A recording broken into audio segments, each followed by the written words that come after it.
الرجيم. بسم الله الرحمن الرحيم. الحمد لله الذي هدانا بنعمته وشرفنا بمحمد صلى الله عليه وسلم ورسالته ومن علينا باتباعه الذي جعله سببا لحصول رحمته ومحبته كما قال الله تبارك وتعالى: أعوذ بالله من الشيطان الرجيم. قل إن كنتم تحبون الله فاتبعوني يحببكم الله ويغفر لكم ذنوبكم. والصلاة والسلام على رسول الله وعلى من اهتدى بهداه. اما بعد، السلام علیکم و رحمت الله و برکاته. برادران بسیار عزیز گرامی، روز شریف جمعه را از برای یکایک شما و در شخصیت شما از برای تمام مسلمانان این سرزمین تبریک و تهنیت میگویم و دعا میکنیم که پروردگار طاعات و عبادات عاجزانه ما را با وجود تمام نقصان و کمبودی هایی که داریم به درگاهت قبول و مقبول ساز و پروردگار را توشه آخرت مان گردان. و این روزهای جمعه را که الحمدلله نماز جمعه فریضه الهی توأم با امر به معروف و نهی از منکر که تعلیم است، تعلم است واقع می شود، پروردگار را مقبولی درگاه خویش گردان. آمین. هفته گذشته راستی ما نبودیم، یک مسجد 5 وقته اجازه جمعه خانه گرفته بود در محله 65 مسجد به نام امام اعظم ابو حنیفه. جمعه را در همونجا گذراندیم، اما آنچنانی که به من اخبار رسید موضوع دیگر نشده است. یعنی داملا ابراهیم هم همون موضوع ما را دنبالگیری کرده و صحبت خیش را ادامه داده است. فقط من سوالش کردم که تا کجا رسیدی، چه قصه ها کردی؟ گفت همون اذیت شکنجه هایی که اصحاب بزرگوار پیغمبر صلی الله علیه و سلم در راهی در جاده توحید کشیده بودند، همون را به مردم ابلاغ نمودند. خب انشاءالله ما ادامهش میدیم. البته یک قشر از مسلمانان که بسیار فقیر بودند، کمبغل بودند، کسی نداشتند، پشت پناه نداشتند، اینا بسیار در عذاب و مشقت های سخت گرفتار شده بودند. اما با محمد صلی الله علیه و سلم این عمل انجام دادن خیلی و خیلی مشکل بود. چرا؟ زیرا که ما درباره نسب شریف پیغمبر خدا صلی الله علیه و سلم با شما صحبت داشتیم. از شریفترین انساب قریش و تمام عرب بلکه تمام عالم است و این برای کسی پوشیده هم نبود. نبیره عبدالمطلب سرور قریش، سرور مکه، ایره نمیشد که مثلا به یه هشت و پشت بیا یک کسی و آزارش برسونه. علاج امکان نبود، زیرا که قناعت داشت، پشت پناه داشت، قوم داشت. قوما البته که به تعصب قومی، اگر به تعصب مذهبی و دینی هم که نباشد، به تعصب قومی البته که از او پشتیبانی میکردن. از این خاطر قریشی ها جمع آمدن و به نزد عمک رسول الله صلی الله علیه و سلم ابو طالب که از شریفترین اشخاص مکه بود آمدند و پیشنهاد کردند. گفتند یا ابو طالب، مقام و منزلت تو در نزد ما بسیار بزرگ است، تو خود میدانی که چقدر نسبت تو احترام داریم. قسم به خدا گفتن حرمت و عزت تو در نزد ما از حرمت و عزت پدرت عبدالمطلب کمتر نیست. اما خود میبینی که این جیانی تو ما را روز نمیته، نعوذ بالله این خداهای ما را دشنام و حقارت میکند، بر دانشمندان و ناسزا میگوید. گذشته ها ما نمیگه که در زمان جاهلیت و در زمان قبل از اسلامی میزیستند. بهترین های ما را بدترین گفته مذمت میکند. ما دیگر تاب و توان شنیدن این مذمت تحقیرها را نداریم. یا گفتند تو خودت سری راهی جیانتا بگیر که دیگر من بعد زبان درازی نکند، یا اختیارش در دست ما ده، از بحرش بگذر. زیرا که همو دینی را که او تحقیر میکند دینی تا هم هست، او این پدر و باباگی تا هست. در اختیار ما واگذارش کن، با خودمان علاج کارش می رویم. ابو طالب بسیار مرد زیرک بود، بسیار مرد دانشمند بود. در او عصر زمانی که زندگی میکرد یکی از دانشمندای عصر حساب میخورد. از او خاطر که خوانده و نوشته میتوانست، اهل خط بود. ما گفتیم که اهل خط و اهل قلم در جزیره العرب انگشت شمار بودن. در زمان بعثت جناب سرور عالم صلی الله علیه و سلم، حتی در زمان هجرتش از مکه به مدینه سال 622 میلادی، در مکه مکرمه همگی 17 نفر شخصایی بودن که خوانده و نوشته میتونستن. یکی از اونا همه ابو طالب عمی پیغمبر صلی الله علیه و سلم است و شعرها هم دارد. بسیار شاعری پرقدرت است ابو طالب، بسیار افتخار و عزت داشت، شکل صورتش هم بسیار زیبا بود.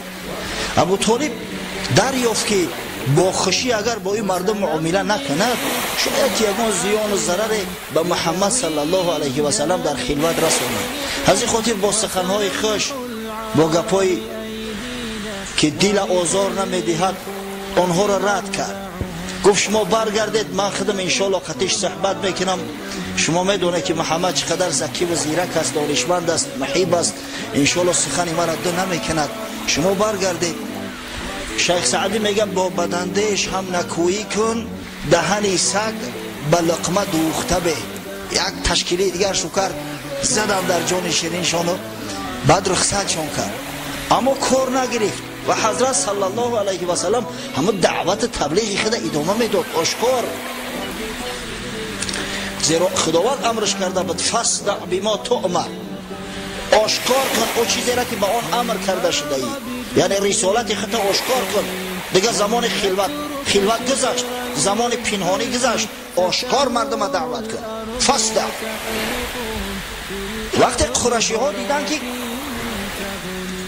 پند نصیحت فایده نکرده است، این دفعه باز یک گروهی کلانتر تشکیل کردن، نماینده های خودشون نزد ابو طالب فرستادن و ابو طالب هشدار دادن،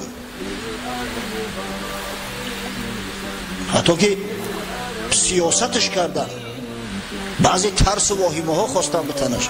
گفتن یا ابو طالب ما نزد تو آمده بودیم، دیدیم که یا سخنیت در جیانت اثر ندارد یا که تختم به پروا و لاابال هستی. اگر گفتن از دشنام و از حقارتگویی خداهای ما، یعنی همون بتهای سنگی، زبان نپیچد، در قصد جانش میافتیم، او را به جزا نمیگذاریم. ما دیگر آرام نمیایستیم که دیگر عالما و دانشمندا و بت پرستای ما را سخنهای ناسزا گوید. ابو طالب دفع یک خطر جدی را احساس کرد.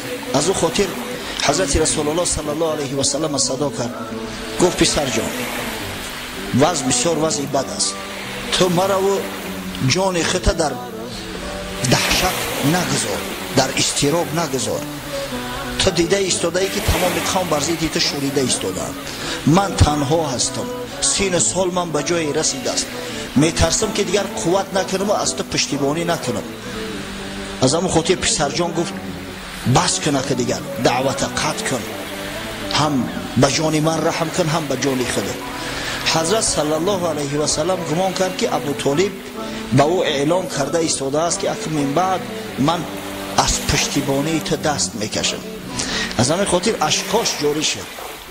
از میان مردم، از میان مخلوقات روی زمین، یگانه کسی که اندک دلگرمی داشت نسبت پیغمبر صلی الله علیه و سلم ابو طالب عمکش بود. وقتی عمکش سخن گفت دیگه دلش بسیار سرد گشت، از جاش خیست، آبی دیدش در پرای رخسارش. گفت یا عم والله لو وضعوا الشمس في يميني والقمر في يساري ما اترك هذا الامر حتی یظهره الله تعالی او اهلك فیه. عمک جان گفت قسم به خدا اگر آفتاب در دست راستم بگذارم و ماهتاب در دست چپم بتن، از این راه من حریف نمیشم. دیگر از دعوت کسی مرا من کردن نمیتونه. گفت یا خداوند گفت دین خود چه پیروز میگرداند و دین توحید در این سرزمین پهن می شود یا من در همین ره جان به جان آفرین تسلیم میکنم. وقتی میخواست گریان از نزد امکش بروه، امکش صداش کرد، امکش هم گریان شد. بیا اینجا گفت پسر جان قسم به خدا گفت تا زمان من زنده هستم نمیگذارم که یک خار در پای تو بخورم. برا گفت دعوت تا ادامه بده، تا وقت من هستم من کفیل هستم، کسی را نمیگذارم که به تو نزدیک شود. دوستای تو را دوست میدارم اگر چنده که بدینش یک نیستم، اگر چنده این دین قبول نکردم. دشمنایی که برای من دشمن هستند اگر چنده برادرم ابولهبم که باشد. و یک قصیده در وصف پیغمبر صلی الله علیه و سلم سرایید. بسیار شاعر قوی بود، رنگیش بعض شاعرای دروغه که ما نیسته که شب تا سحر عرخری که نو بعد در سحر یکان چه اختراع کنه یک دو مصرعک بنویسه، از مصرعاشو بوی عرق می آید. گفت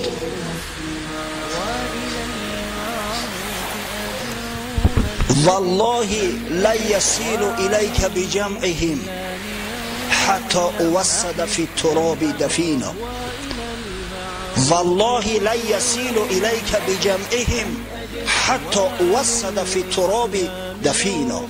قسم به خدا گفت یا محمد کسی جرأت نمیکند که دست در بدن تو بگذارد.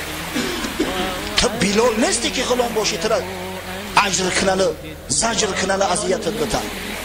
تو عمار ابن یاسر نیستی که پدر و مادرت غلام باشه و تو را زجر کنن. تو فرزندی عبدالله نبیره عبدالمطلب هستی. تمام بنی هاشم و بنی مطلب پشتی تو می شود. والله لا یصل الیک بجمعهم. قسم به خدا گفت اگر تمام عرب جمع بیایند هیچ کدامش زیان و ضرر به تو نمیرسونند تا زمانی که در داخل خاک بدن ابو طالب نپوسد. یعنی تا زمان مرا در قبر نبرن نگذارن من نمیگذارم که کسی به تو یگان زیان و ضرر برسونم. مسلمانان اهل اسلام امتای محمد صلی الله علیه و سلم این سخن یک مشرک است، سخن ابو طالب که ایمان نه آورده است، سخن ابو طالب که خداوند از هدایت محرومش کرده است. فردا روز قیامت انا همین سخن در روی ما و شما کشیده می شود. مرگ شما بر این مسلمان، مرگ شما بر این امتای محمد صلی الله علیه و سلم. یک مشرکی که از هدایت خدا محروم بود فقط به خاطر آن که محمد صلی الله علیه و سلم جیانش بود اینقدر پافشاری کرد. شما چیکار میکنید؟ شما چی؟ کم محبتی شما؟ وقتی که حضرت رسول الله صلی الله علیه و سلم این سخن از عمک شنید دیگه قلبش آرام گرفت، شکرانه نعمت خدا را کرد. البته این خدا بود که ابو طالب سرپرستش گذاشت. الم یجد که یتیما فآوا. خداوند متعال گفته بودش که ای محمد مگر من ترم یتیم در نیافته بودم که معوا دادم، برای تو سرپرستا تعیین کردم، تا آخرین لحظات شخصای را واگذاشته بودم که از تو پشتیبانی کنن، تو را تنها نگذارن.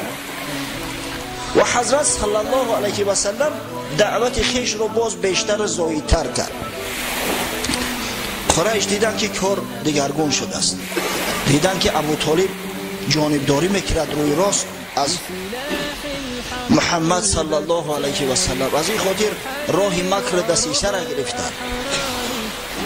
زیباترین جوان قریش عماره ابن ولید ابن مغیره، این برادر خالد ابن ولید است، زیباترین جوان قریش بود، برناترین جوان. همراهشان گرفتن آوردن، گفتن یا ابو طالب بیا، گفتن فرزند علیش ما این همه عماره را به تو تسلیم میکنیم مثل فرزندت، بگی بزرگش که کلانش که خدمتی ترا میکنن. پدرش ولید ابن مغیره هم هموجا بود. من گفت از بر همین فرزند میگذرم، همین فرزند پسری تو در بدلش به ما محمد صلی الله علیه و سلم تسلیم کرد.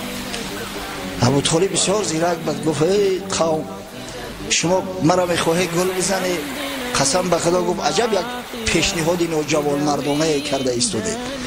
شما پسرتون آمدن میگه که من تربیت کنم کلام کنم فرزندی برام میبره قتل میکنه، هیچ وقت این کار واقع نمیشه.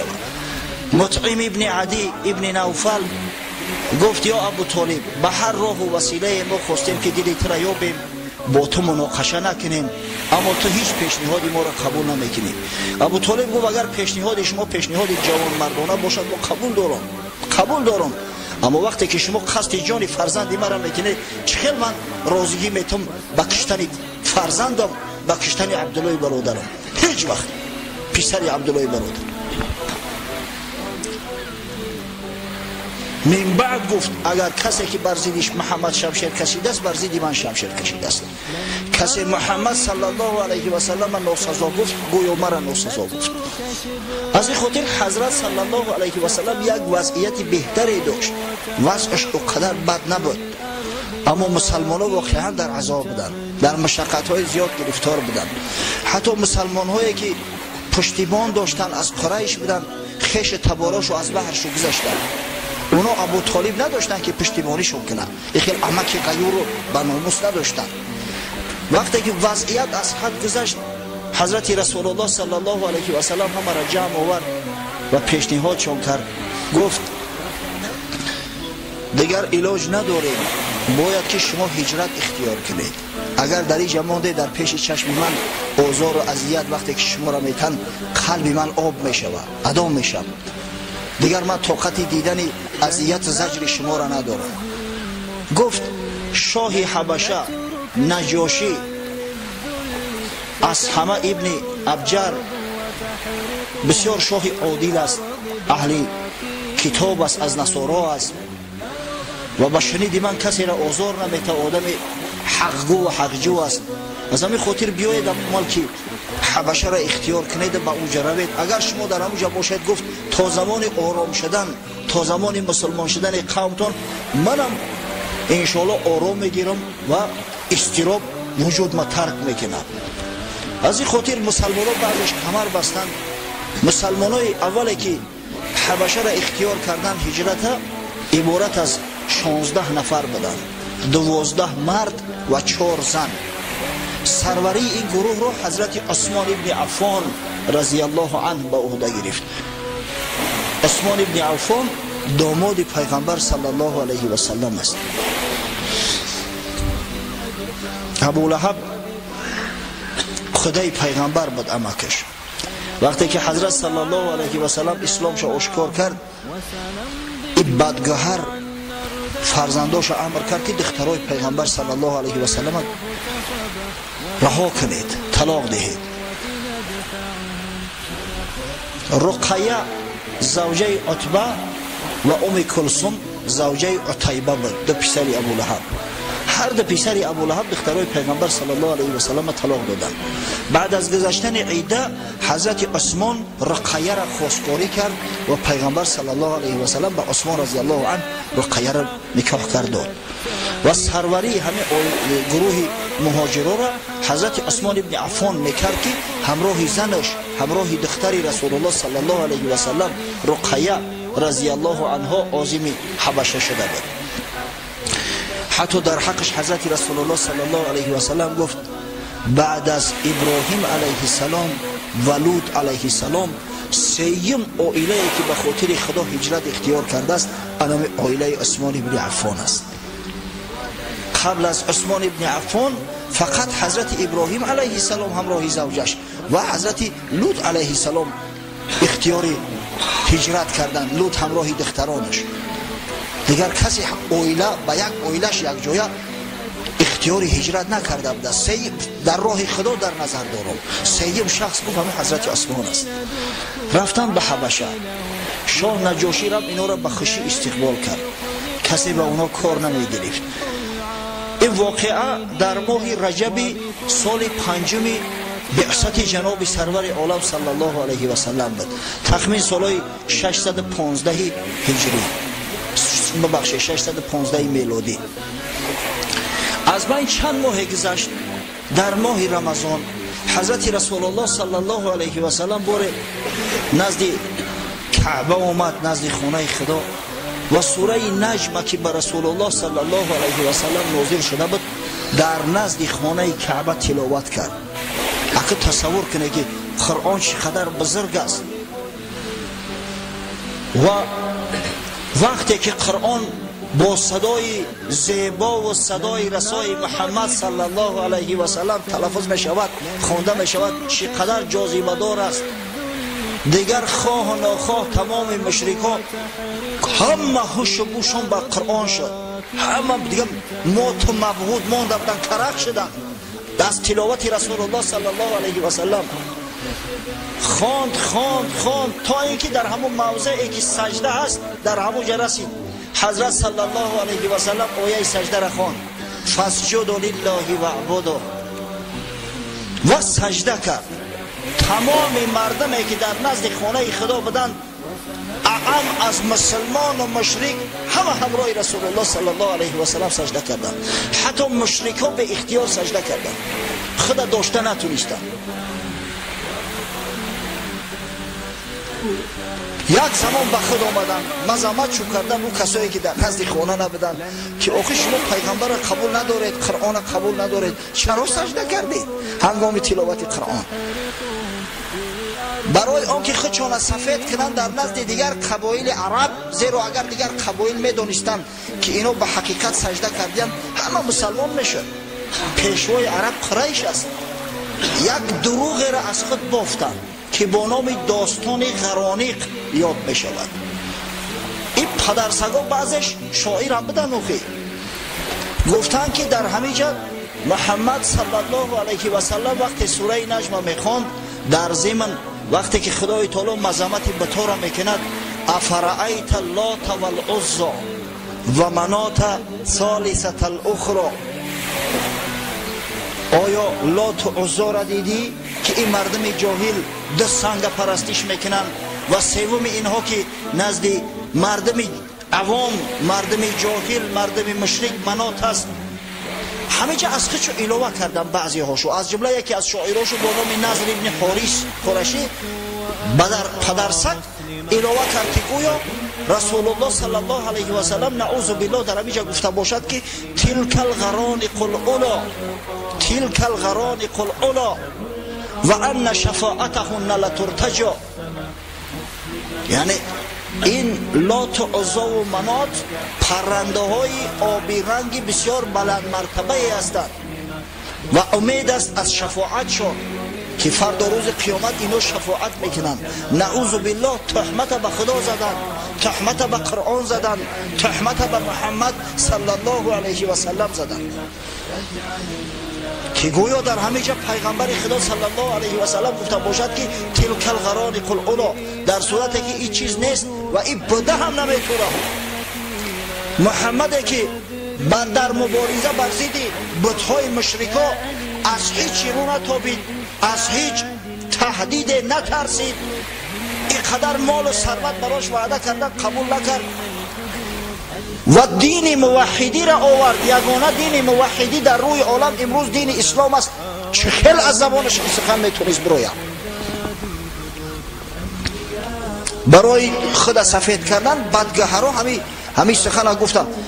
غرض از آوردن من چی است؟ ایرا امروز متاسفانه دشمنان اسلام، کسایی که تیشه در ریشه اسلام میزنند به هر راه و وسیله، خاصتا نصرانی ها حیله و نیرنگ کرده همه چیزا قلمداد میکنن که گویا محمد صلی الله علیه و سلم فلان گپ گفته باشد، بعدن گویا پشیمان شده باشد، همون سخنا را ترک کرده باشد. نعوذ بالله. امروز کتابای مستشرقا را زیاد چاپ میکنن، کتابای شرق شناسای خارجی را در نظر دارم با خط کریلی، با زبان تاجیکی. از همین خاطر من شما را پیشکی هشدار دادم که مبادا اگر گفته نمیشود، اگر دیدید یگان دشمن اسلام همین سخنا را نوشته باشد، مبادا خدای نکرده با همین سخن باور نکنید که اعتقاد به این سخن کفر است، شخص کافر می شود، از اسلام خارج می شود. این مثل همون تهمتایی است که به مادر ما به عایشه زده بودن و امثال اینا که در اسلام زیاد دیده می شود. بسیار بسیار احتیاط کنید. آوازه به حبشه رفت که قریشی ها، مشرک ها اسلام آوردند. ببینه وقتی که سخن هر طرف می رود، وقتی هر کس یک سخن ایلوش کند کار به کجا می کشد.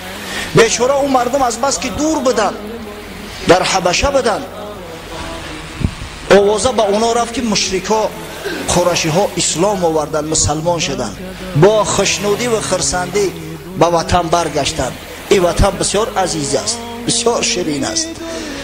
اما وقتی آمدن به نزدیکی مکه رسیدن دروغ آشکار شد. معلوم گشت که این یک دروغ بیش نبوده است، یک شایعه بوده است. از همین خاطر بسیار بیچاره ها متاثر گشتند، بسیار اندوهگین ملول شدند.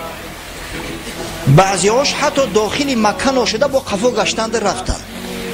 اما یک قسمش، یک عده اکثرش به مکه که برگشته بودند و دیدن که جور و ظلم کافرها باز بیشتر زاییدتر شده است.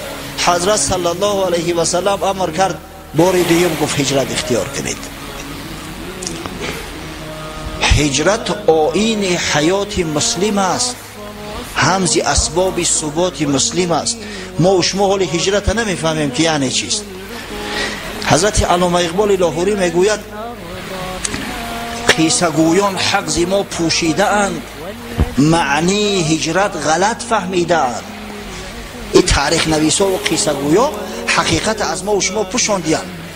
میگن پیغمبر صلی الله علیه و سلم از ترس جانش نعوذ بالله از مکه به مدینه هجرت کرد، یا که مسلمان های عهد اول از ترس جانشون از مکه به حبشه هجرت کردند. چنین نیست. هجرت از ترس جان نمی شود. هجرت آیین حیات مسلم است، همز اسباب ثبات مسلم است. معنی آن از تنکابی رم است، ترک شبنم بحر تسخیر یم است. معنی هجرت چی است؟ در جایی که مسلمان قریب نیست یا هستن و مسلمان های جغرافیایی هستن، پروای اسلام هم ندارن و محبتی به اسلام ندارن، بهترش که کوچ ببندی دیگر جا روی، نزد مسلمان ها برای. زیرا تأثیر محیط بسیار مؤثر است. محیط تأثیری یا نیک میرساند اگر محیطی تازه و آزاده و محیطی سالم باشد، یا تأثیری بد میرساند خدای نکرده اگر محیطی ناسازگار باشد. از همین خاطر هجرت میکنند که نزد شخصای صالح بروند. چرا شبنم از برگ درخت بخار میشود و به آسمان میبراید، تا اینکه همراه ابر رفته در کوهستان بباره و بعد صحرا و دشت ها را مسخر کند. معنی هجرت ای است. معنای هجرت تأسیس دادن دولت اسلامی است، پایه‌گذاری اصل اسلامی است. به این معنی است، برای گریختن نیست. ای در این نوبت در بعضی روایات اومده است 82 مرد، اما در بعضی روایات دیگر حضرت عمار ابن یاسر هم همراه کردند با مهاجرا، گفتند 83 مرد و 18 زن عزم سفر حبشه اختیار کردند.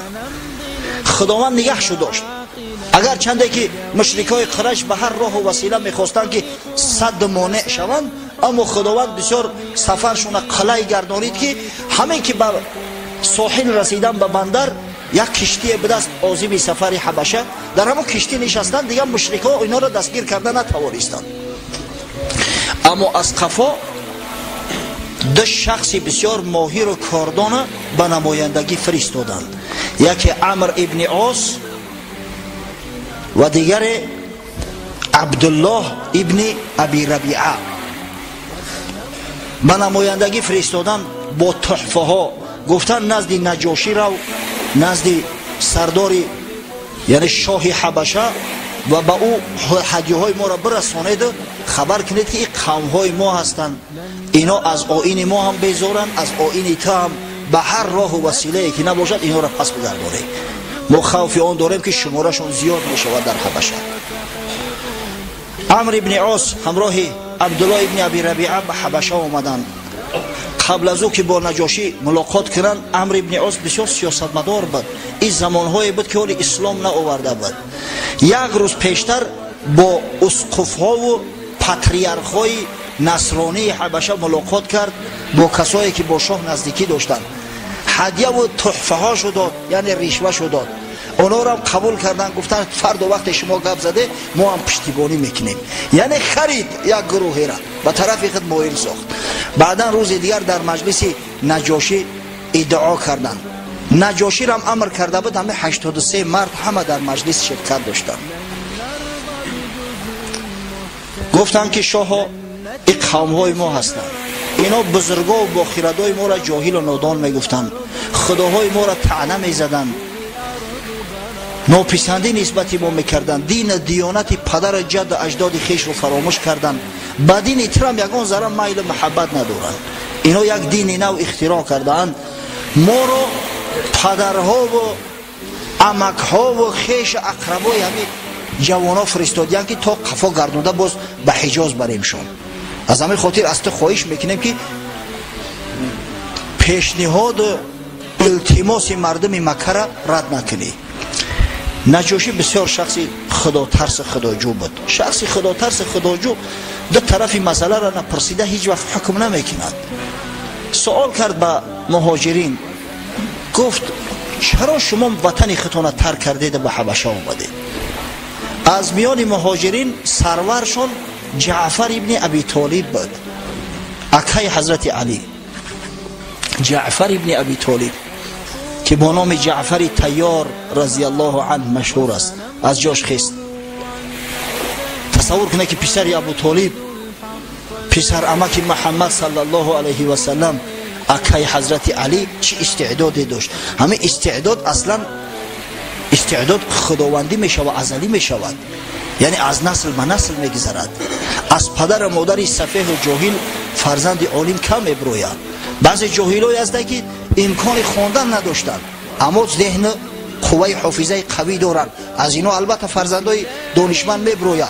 اما او کسی که کند ذهن است، مادرم کند ذهن باشه و پدرم کند ذهن باشه، از این پدر و مادر دیگه چی توقع میکنی که فرزندی خوب و فرزندی صالح بروید؟ یک برادر قصه کرد، گفت یک معلم پدینیستو پسرش آورد در نزد من گذاشت، گفت همین را با خط عربی با خط الفبای نیاگان آشنا کن. یک بچه هم کورس با قصه کرد.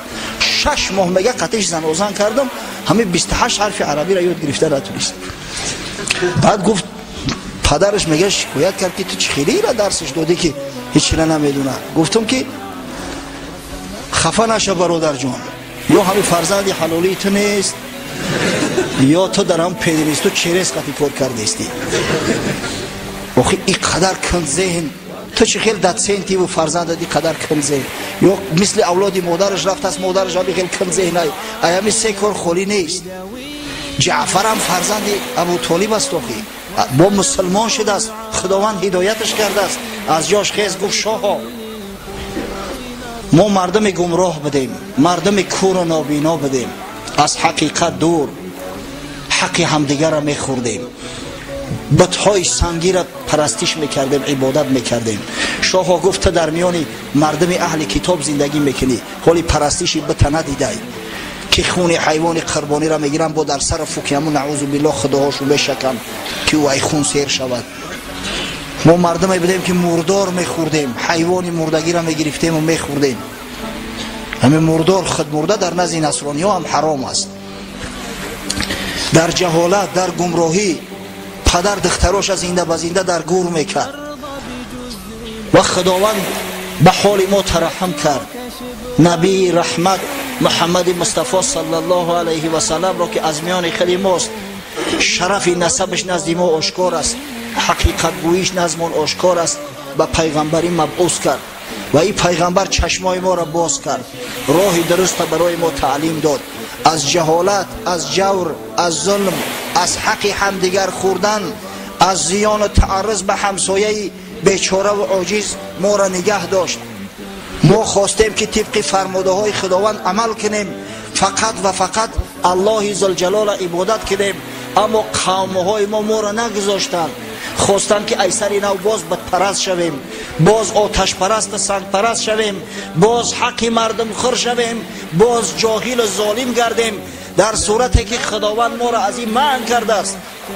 از این خاطر حبیب خدا محمد مصطفی صلی الله علیه و سلم به ما توصیه کرد، گفت در ملک حبشه یک پادشاهی بسیار با عدل داد زندگی میکند. شخصی خدا ترس است و امید است که خدای تعالی او را هدایت میکند. از میان تمام پادشاهای عالم حبیب خدا تو را برگزید، گفت به ملک همو پادشاه روید. انشالله او نمیگذارد که ظالم دست ظلم تعرض و تعدی خود بالای سری مظلوم بلند کند. از همین خاطر مملکتی تو را اختیار کرده و اومده. گفت دین شما چی است؟ این مردکان میگن دینی نو اختراع کرده اید، دین شما چی است؟ آیا از همون کتابی که به پیغمبرتان محمد صلی الله علیه و سلم نازل شده است چیزی دارید؟ حضرت جعفر گفت بله و شروع کرد به خواندن سوره مریم.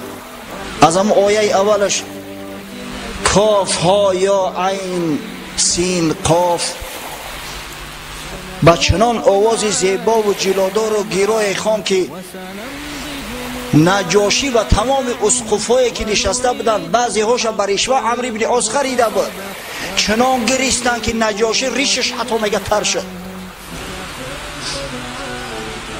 وقتی که جعفر تلاوتش تمام کرد به عمرو بن عاص مراجعت کرد، گفت شما میخواهید که من همین بنده های خدا را، کسایی را که خدا یگانه را پرستش میکنن، با شما مشرک های ملعین پلوی تسلیم کنم؟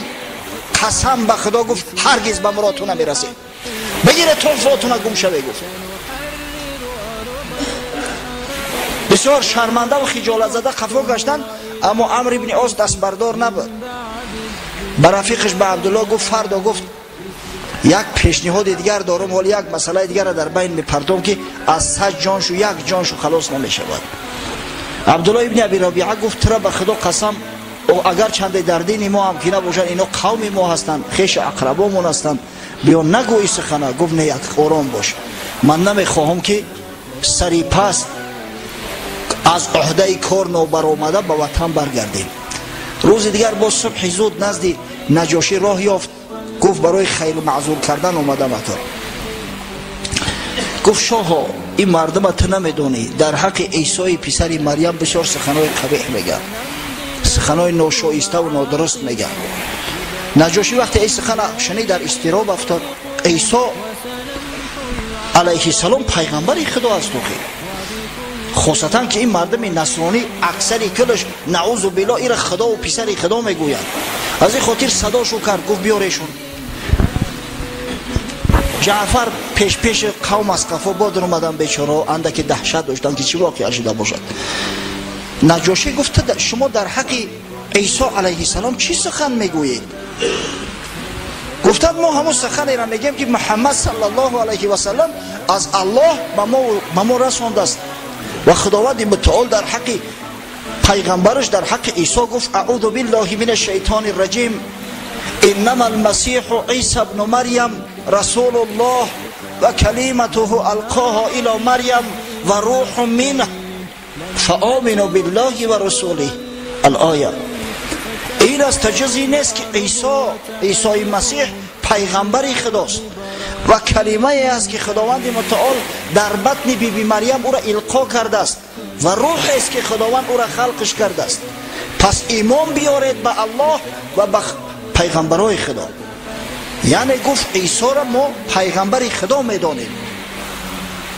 عیسی مخلوق است. مقصد نعوذ بالله خداوند فرزند نداره آخی، نعوذ بالله ما مخلوق خدا نمیگیم. وقتی این سخن گفت نجاشی یک مش در زمین زد با غضب و از زمین یک چوبی را برداشت. گفت قسم به خدا بین آن چیزی که نزد ما هست از عیسی علیه السلام و بین این توصیه و این توصیفی که در قرآن محمدی آمده است مقداری آن همین چوب حتی فرق نیست، تفاوت نیست. واقعا گفت عیسی علیه السلام پیغمبر خدا است. نصرانی ها ششته بودن، ملوهای نصرانی اگه از پاچو میترسند به هر حال بینشو یک فشفش مشمیششید. گفت قسم به خدا اگر حیحوی کنه، اگر نعرم که بزنه، حقیقت حال همی است.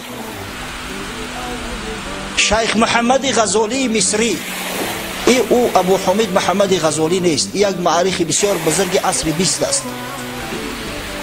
در کتاب معروفش فقه السیره وقتی همینجا چیز میکند شرح میدهد که در میان نصرانی ها طائفه هایی هستند که حضرت عیسی علیه السلام همچون پیغمبر خدا میدونن، یعنی او را فرزند خدا نمیگن، نعوذ بالله خدا نمیگن، بلکه همچون پیغمبر خدا قبول دارن. با نام عریسیان معروف و مشهور هستند این طایفه. و نجاشی یعنی همین از همه نیست، از همون طایفه بدست، یعنی از همون کسایی بدست که حضرت عیسی علیه السلام پیغمبر خدا میدونستند. من باره به فکرم برای شما گفته بودم، در قطار این 4 کتاب انجیلی که امروز در میان مردم نصرانی معروف هستند، یک انجیل دیگری هم هست با نام انجیل برنابا. این برنابا یکی از حواری های حضرت عیسی بود و بعضی از همین نسخه های همین کتاب موجود است که در اوجا نام محمد صلی الله علیه و سلم احمد نوشته شده است و در اوجا پیغمبر بدن عیسی علیه السلام صراحتا اومده است و در هیچ جاش نعوذ بالله حضرت عیسی را پسر خدا یا خدا نگفتن.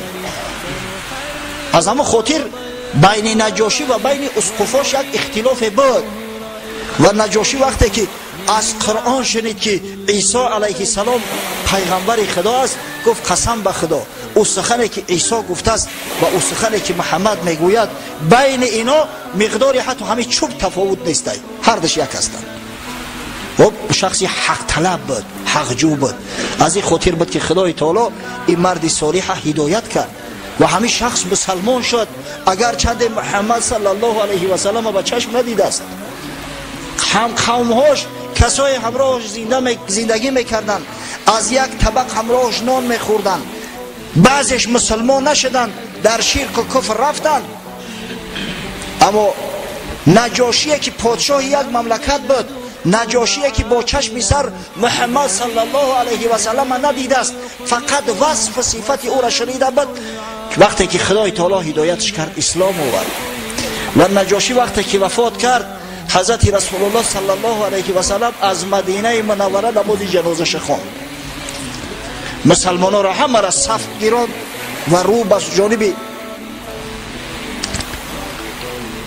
حبشه نماز جنازه نجاشی را حضرت صلی الله علیه و سلم خواند. از خدا رحمت و مغفرتش کنه. ببینید نجاشی اصلا شاه هم میگن، شاه در تاریخ افیوپیا تاریخ چندین هزار ساله داره، صدها و هزارهای خیلی نجاشی ها گذشتیان، اما نام یکی از امونا از همه ابن ابجر در تاریخ ماند، به خاطر آنکه مورد هدایت خدا قرار گرفت و نسبت مسلمانان نسبت محمد صلی الله علیه و سلم راه عدل و عدالت پیش گرفت. این بود قصه مهاجران. حضرت امام جعفر ابن ابو طالب رضی الله عنه مدت طولانی در حبشه زندگی کرد تا سال 7 هجرت، قریب مدت 15 سال در حبشه زندگی کرد. اکثر مهاجران همراهش بودند، بسیار زندگی مرفه و خوشی داشتند و مسلمانان هم جوان مردن. همه هر کسی مسلمان حقیقی باشه واقعا جوان مرد است.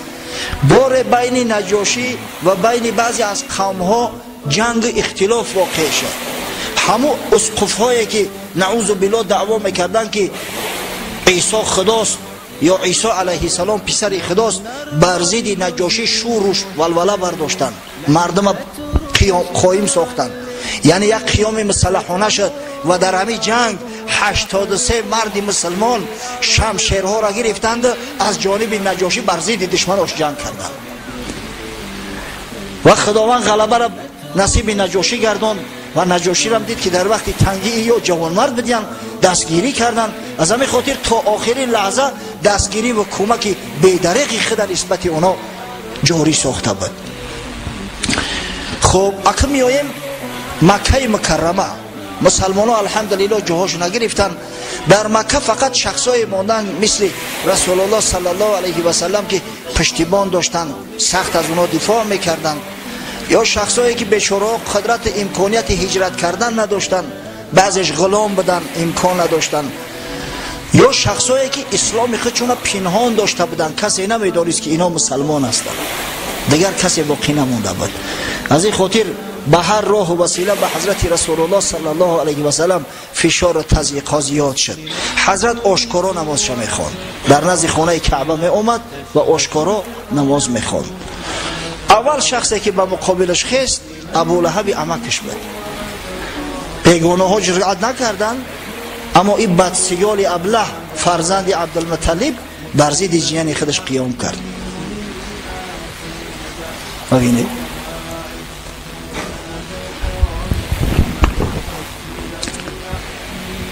بیگانه به بیگانه ندارد کاره، خیش است که در پی شکست خیش است. بابا افضل کاشانی میگه که بیگانه به بیگانه چیکار داره؟ همین خیش است که بعضی خیشای ناقص العقل هستند که در پی شکست، در پی شرمنده کردن خیش تباریک چو میگویند. ابو لهب هر جا که حضرت صلی الله علیه و سلم میرفت از قفاش میرفت. وقتی که مردم دعوت اسلام میکرد این نعره میزد بدگهر تبلک، خداوند هلاکت کنه، تا اینکه خداوند غضبش جوش کرد و به حبیبش محمد صلی الله علیه و سلم سوره تبت نازل کرد. تبت یدا ابی لهب و تب، هلاک شده دستی ابو لهب که بدبخت دستک زده و گم میزد و هلاک بود خودی او، مثل همون بیوهای جنجالی ولی هر دستش خودی هم دستک زده گم میزد از این بدگهری ابو لهب. هلاک شد هر دستی ابو لهب و هلاک شد خودی او، نه فرزند داشت نه مال حالی جمع آوردش دیگه به دادش نمیرسند. از هدایت خداوندی این بدگهر محروم شد. سیصلا نارا ذات لهب، زود است که در آتش جانسوز جهنم می اندازمش. و یکی دیگر از بدسیگالایی که از خیش اقربای رسول الله صلی الله علیه و سلم بدن و نسبت او جور و ظلم روا می دیدن، زنی ابو لهب ام جمیل بود. نام این زنی بدگهر اروا است، اروا بنت حرب ابن امیه، خواهر ابو سفیان. زن ابو لهب در ظلم در جور از شوهری احمق کافرش ماندنی نداشت. همین قدر بیوه شطاح ابله بوده است که به شب خور جمع کرده است و در نزد دروازه پیغمبر صلی الله علیه و سلم خور میریخت که صبح وقتی حضرت برای خواندن نماز به مسجد بیاید پاهاش خونالود شوند. تا این درجه را احمقی را ببینید، تا اینکه عاقبت الامر خداوند زن اونم در پهلوی شوهرش داخل کرد و امرأته حمالة الحطب.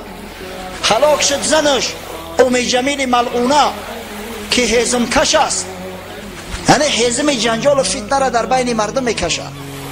بعضی از مفسران متاسفانه وقتی ما تنگ است ما همه این تفسیرها را گفته نمیتونیم. بعضی از مفسران میگن که این فرد روز قیامت در جهنم هیزم در پشتارش میگیره میاره و آتش ابو جهل شوهرش، آتش ابو لهب با تستر سریعتر میکنند. وقتی این بیوه شطاح شنید آیه قرآن تلخش کفید، یک سنگ در دستش گرفت با جستجوی رسول الله صلی الله علیه و سلم به سوی خانه کعبه شتابان آمد از شدت غضب بدگهر موهای سرش مثل دمی خریزیشت آویزان سراخ کرد که محمد در کجا است. حضرت صلی الله علیه و سلم در پهلوی ابوبکر صدیق شیشت است. خداوند چشمی شطاح کور کرده است، دیده نمیتونه. دعوا داره که یا ابوبکر دوستت محمد کجا است؟ من شنیدم که مرا طعنه و مذمت کرده است، به همین سنگ در دهنش میخواهم بزنم. حضرت خداوندی چشماش کور کرده است. با تهدید کرد که یا ابوبکر بر رفیقت بگو که منم آرام نمیستم، من هم شاعری با قوتم، من میتونم در جواب شعر بگم. از جمله همیشه بگو یک شعر اختراع کردم: مزمما اسینا و امره ابینا و دینه قلینا. مزمم گفته حضرت رسول الله صلی الله علیه و سلم این خانه سوخته ها طعنه میزدن. خداوند محمدش گفته است، اما این پدر سوخته ها مزممش میگفتن. محمد شخصی که شایسته حمد ثناست، اما مزمم شخصی که شایسته مذمت است. یعنی که مزمم ما عصیان کردیم، بر ضدش خستیم و امر فرمان او را رد کردیم و بر ضد دینش دشمنی کردیم. ها گفت خبرش که من شاعری با قوتم. ای روتسیا شاعرها مردن، تو شاعر شدی، ای کدام قور لحد پیدا شدی. از شعرش، از سرایده های زنی کافره همین قدر در تاریخ مونده است، همین هم برای مذمت، برای حماقتش ثابت شدن. و خداوند متعال به سزای عملش این زن شطاح رسون. در بعض کتب اومده است در تفاسیر وقتی میگویند میخواست یک پشت هیزم از کوههای مکه به خونش بیارد، نخواست همون بندی هیزم که از لیف خرما بود، از پوست خرما گفته شده بود، از دستش رها خورد و گلوگیرش کرد، خفش کرد، جا به جا زد، مرد.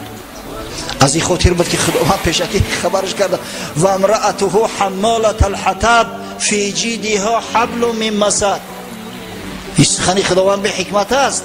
در گردنش گفت یک ریسمان است از لیف خرما، آنمون ریسمانی که از لیف خرما است، اخیر گلوگورش کرد، جا به جا مرد. هر کسی که بر ضد خدا، هر کسی بر ضد پیغمبر خدا و حبیب خدا، هر کسی بر ضد دین خدا، بر ضد کتاب خدا سخن گفته است، ان شاء الله خداوند در همین دنیا خار و ذلیلش میگردد. دیدن آن بند احمد رو رسد، بر گلوی بسته حبل من مسد.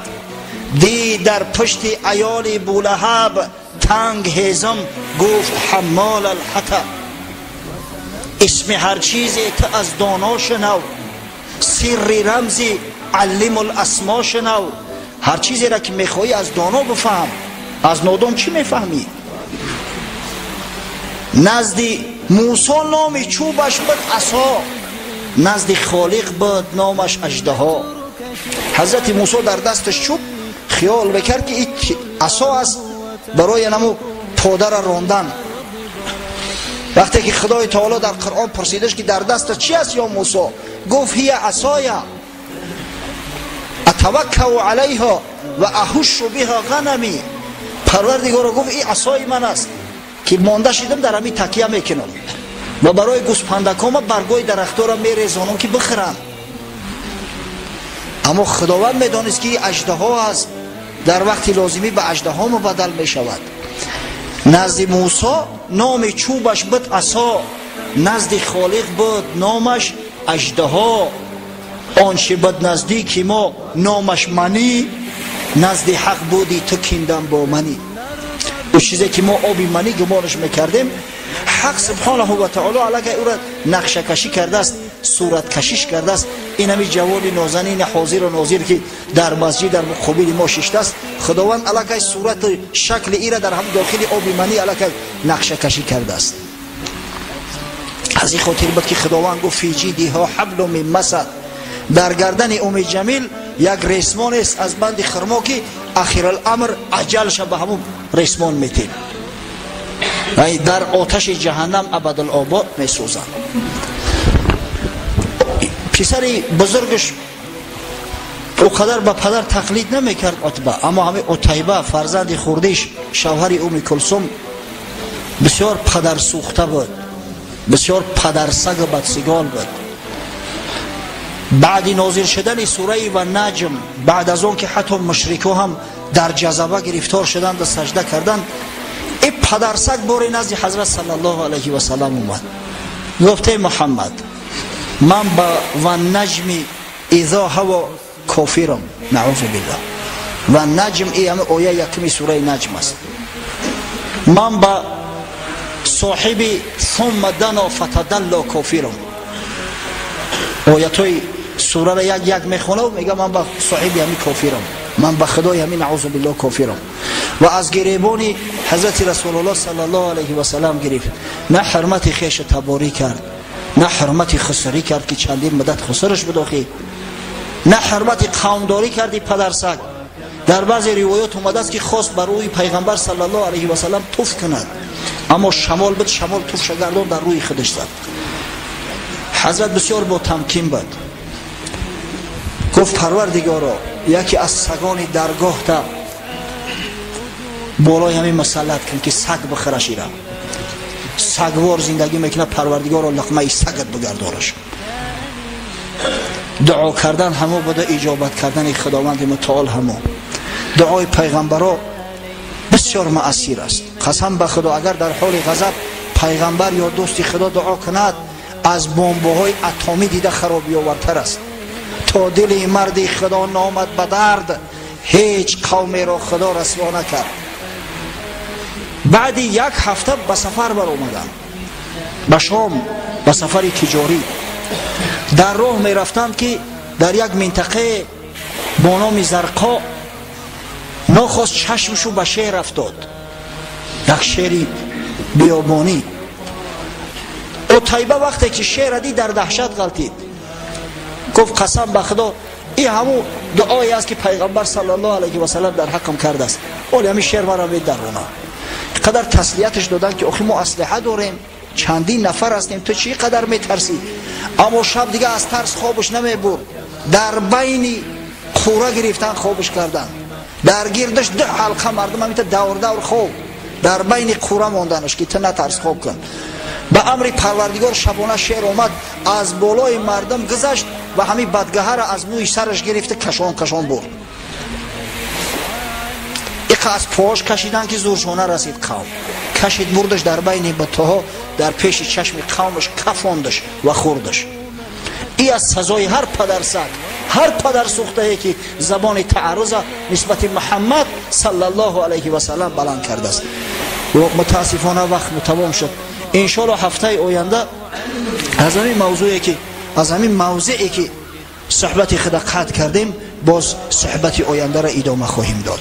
ربنا افتح بیننا و بین قومنا بالحق و انت خیر الفاتحین. پروردگارا در این ساعت که ساعت اجابت دعا هاست، در این مکان مقدس که خانه ایت است، در این روز سعید شریف که افضل سید جمیع ایام است، عاجزانه دعا میکنیم خداوندا دین مبین محمدی را خود محافظت کن، دشمنای این دین خوار و ذلیل گردان، کسایی که بر ضد پیغمبر محبوبی تو سخن میگویند، کسایی که بر ضد قرآن عظیم شان کتاب مقدسی تو سخن میگویند، خداوند در همین دنیا خوار و ذلیل شان گردان تا برای دشمنان دیگر نمونه عبرت باشند برحمتک یا ارحم الراحمین. پروردگار سعادت دارین نصیب روزش بگرداند. در حق برادرمو کرامت الله دایم شکایت میکنه که مرا در همون بیرون جامعه میرسه، اگر چنده که عیبی خود شیاخی، اگر بر وقتر بیا انشالله در همین درون در صف اول هم جامعه بیاد. دعا میکنیم که خداوند جمیع مراد و مقصوداش حاصل گرداند و خداوند مهر محبتی که دارد بازم بیشتر زایی‌تر بسازد. در حق عمر جان، عمری عبدالعزیز و برادراش و همکاراش دعا میکنیم که پروردگار مراد و مقصوداش حاصل گرداند و در کسب و کارش برکت عطا کند و روح پدرش شاد و مسرور گرداند. آمین. در حق مادر سراج الدین که مادر تمامی جوانای این محله قزاقخان است، دیروز از دنیا گذشته، به دعا میکنیم پروردگار رحمت مغفرتش کن و خداوند در جوار رحمت خویش مستقرش گرداند. در حق دلشاد جان که در روسیه هست و همچنین در حق تمام برادرانو که در روسیه بعضیش به تعلیم مشغولن، بعضیش به کار و زندگی مشغول هستند، دعا میکنیم که خداوند از جمیع بلا و آفات نگهبان شو باش و سالم و غانم با آبرو و عزت بازگشتن براش و نصیب روزی گردان. یک برادر گفته است در حق عائله ما یک درس، در عائله ما یک مشکلی هست، دعا کنید که خداوند از سرمون بردارد. پروردگار و جمیع مشکلات مسلمانان را حل گردان و خداوند مساعدت فرما که هیچ مسلمان به هیچ مشکلی مواجه شوند اما به خوبی حل شود تمام مشکلاتشون و پروردگار و جمیع مراد و مقصودامون حاصل گردان. اگر همین مشکلی ها نباشد بسیار مست میشیم بچه ها، باور کنید. اگر همین مشکلی ها نباشد، بعضی دشواری ها نباشد، بعضی پرابلم ها نباشد، باور کنید شاید آدمای پیدا شوند که نعوذ بالله مثل نمرود و فرعون دعوای خدایی کنند. اگر این مشکلی ها حتمی هستند در حیات همیشه میشوند، اما از خدا شما طلب کنید که مشکلی ها را به خوبی حل کند، زیرا بعضی مشکلی هایی هستند که سبب بلند شدن درجه و منزلت مسلمان میگردند.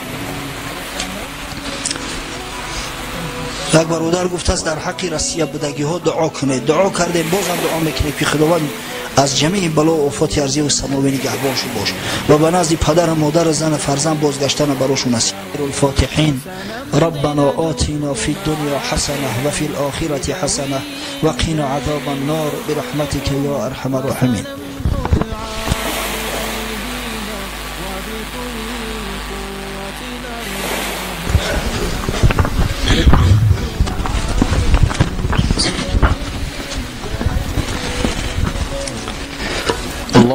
أكبر الله أكبر الله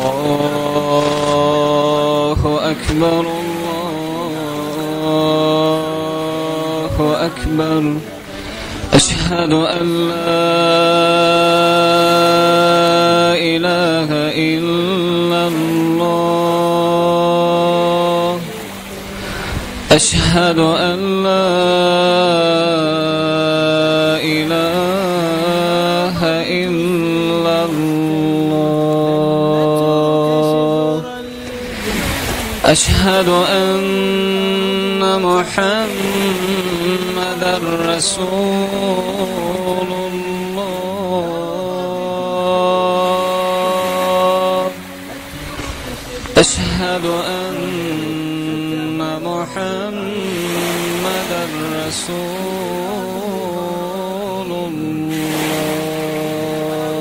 الله حي على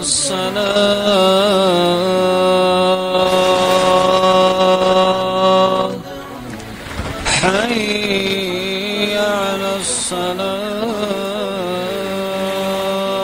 الصلاة حي على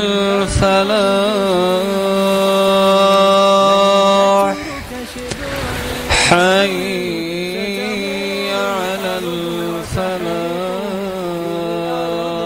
الفلاح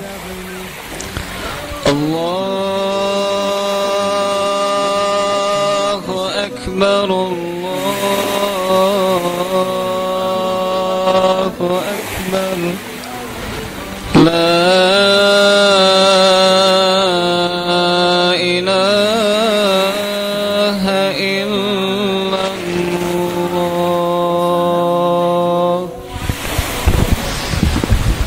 اللهم رب هذه دعوة تامة والصلاة القائمة آت محمدا الوسيلة والفضيلة ودرجة الرفيعة وابعثه مقاما محمودا الذي وعدته وارزقنا شفاعته يوم القيامة إنك لا تخلف الميعاد.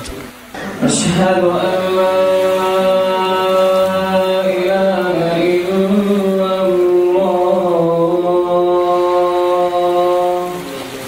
أشهد أن لا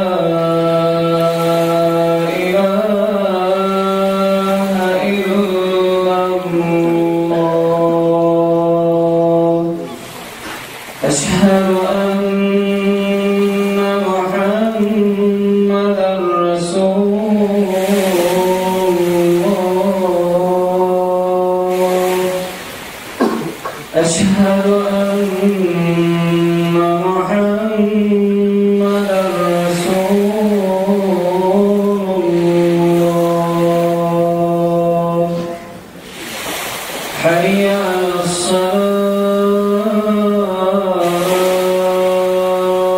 الصلاة حي على الصلاة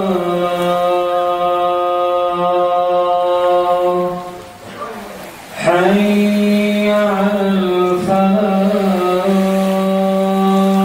الفلاح حي على الفلاح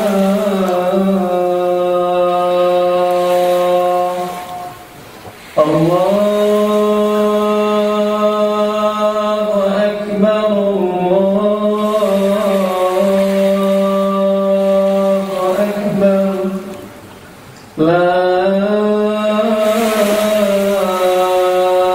إله إلا الله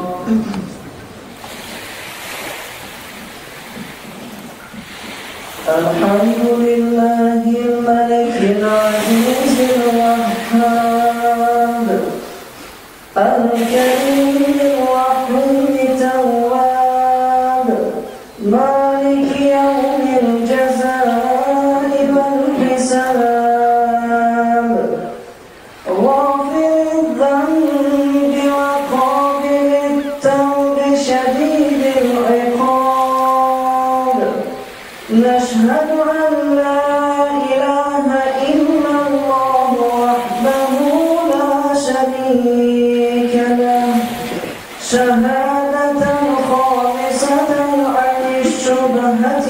والإياب ونشهد أن محمدًا عبده ورسوله شفيع العصاة في يوم الحشر والحساب صلى الله عليه وعلى آله وأصحابه وسلم. أعوذ بالله من الشيطان الرجيم. إنا أرسلناك شاهدا ومبشرا ونذيرا وداعيا إلى الله بإذنه وسراجا منيرا وبشر المؤمنين بأن لهم من الله فضلا كبيرا. بارك الله لنا ولكم في القرآن العظيم ونفعنا وإياكم بالآيات والأحاديث النبي الكريم ونحن على ذلك من الشاهدين والشاكرين والحمد لله على الدين الإسلام.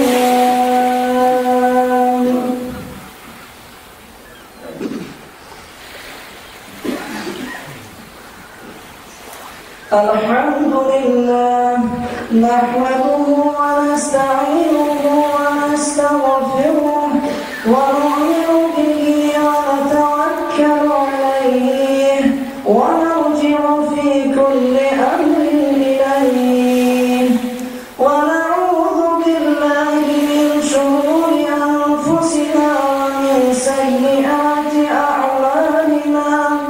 من يهده الله فلا مضل له ومن يضلل فلا هادي له. نشهد